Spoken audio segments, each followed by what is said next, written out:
Welcome back, students who are taking financial accounting, and we're working on the Chapter 1 problems, Group B, and the problem 38B. This here will be the last video for this particular problem, okay, because why? Well, in the last video, we completed the statement of retained earnings, so now we have the balance sheet left to do at December 31st, 2014. So there's our income statement and our statement of retained earnings, and I'm not going to go through a lot of the spiel that I went through in the previous videos, for the income statement and statement of retained earnings. Obviously, if you're, hopefully you watched those videos to get to this point, so you know what I'm talking about. All right. So I'm doing the balance sheet. So I have a heading, McKnight Inc., and it's an income. I'm sorry. I was looking at that. Inc. and it's a balance sheet. So that's the title. And what's different about the balance sheet from the income statement and the statement of retained earnings is that the balance sheet is created as of a specific date. In this case here, it's December. Right, neater, Jim. As of December 31st, 2014. Because why? The general ledger accounts on the balance sheet are cumulative. They show the balance in those accounts as of that specific date. Now, I could have left the words as of off of it, and that would have been just, for that heading date, that would have been just fine. And I could have even written the date as, that if I wanted to. Any format is fine. All right. After we have the heading, all right, then what I want to do is I want to write my assets, my categories of accounts, assets. Then I have liabilities. And I have stockholders' equity. I'm abbreviating that. Once I have the categories on there, okay, now I can fill in the ledger accounts. Okay, so for my assets, I have cash. Now notice that the assets, that would be centered in the column or obviously indented. Okay, and the ledger accounts are flush left. So I have cash, accounts receivable. I'm abbreviating that. You make sure you write that out. And equipment. Okay, I'm abbreviating that also. And then since I have those three, I'm going to want to know what, I'm going to have my total assets. So in that column, since I'm going to have a total, and that's going to be the end of a calculation, right? I have my double underline and my dollar sign. So I'm going to have to put in the amounts for the cash. And if we go back up to the data, I have cash of 17,000, accounts receivable of 8,000, and equipment of 65,000. So since I'm adding up all three and I don't have to, I only have one calculation to do, I can put it in just the one column. So I put my dollar sign and my cash is 17,000. My accounts receivable was 8,000 and my equipment was 65,000. So I have the underline showing the calculation, and that gives me $90,000 for my total assets. Okay, so that's going to have to equal my total liabilities plus stockholders. Well, actually, I need space. So total liabilities plus stockholders' equity. Okay, so that's going to be a bottom line there, and of course, dollar sign and an underline. Right. So now for my liabilities. Okay. When I look at my data, I'm going to write in my ledger accounts, and I notice that I have a note payable for 16,000, and I have an accounts payable for 9,000. So I'm going to have two accounts, which means I'm going to have a mathematical calculation. So I'm going to write my accounts payable here, and of course you would have to write that out. And I'm abbreviating notes payable here. Let me erase this so I have a little bit more space. And then that, of course, is going to give me a total liability. Write that out, and notice I indented that a little bit. These would be kind of like flush left here, right? When you're looking at from a column perspective. Okay. So I'm indenting a little bit towards total liabilities.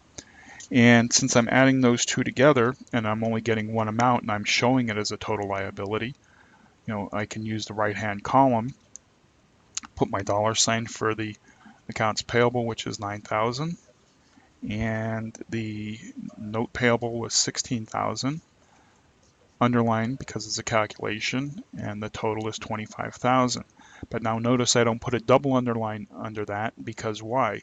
I'm going to add my liabilities plus my stockholders' equity in order to get my total for that. So that's part of a mathematical calculation. So I don't underline right here. I don't underline this 25,000. Right, so the heading is stockholders' equity.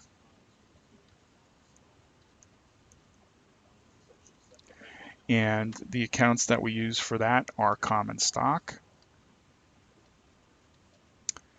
and retained earnings. Okay.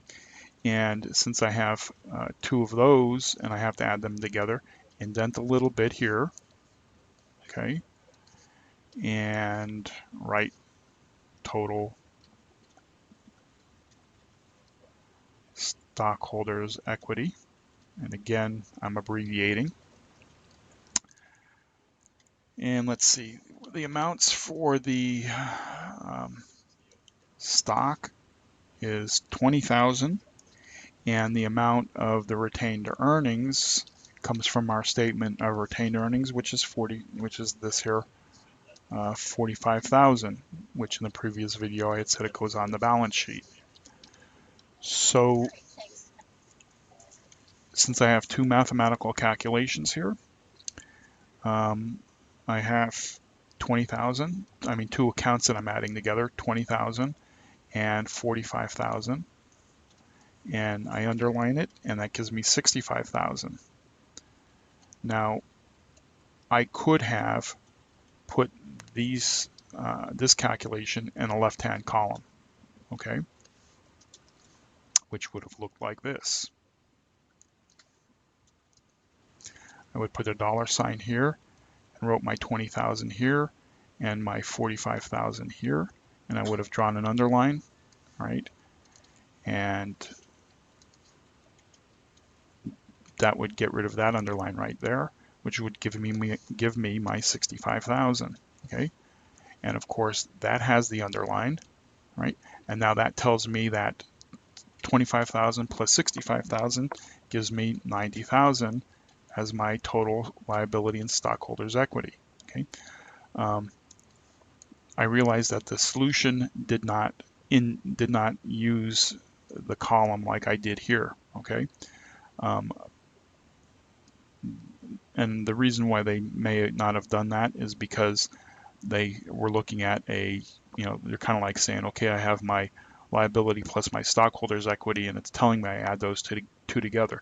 But visually, it's easier to look at the numbers and follow the flow by putting the stockholders' equity to the left and putting that calculation, that sum amount, in the right-hand column.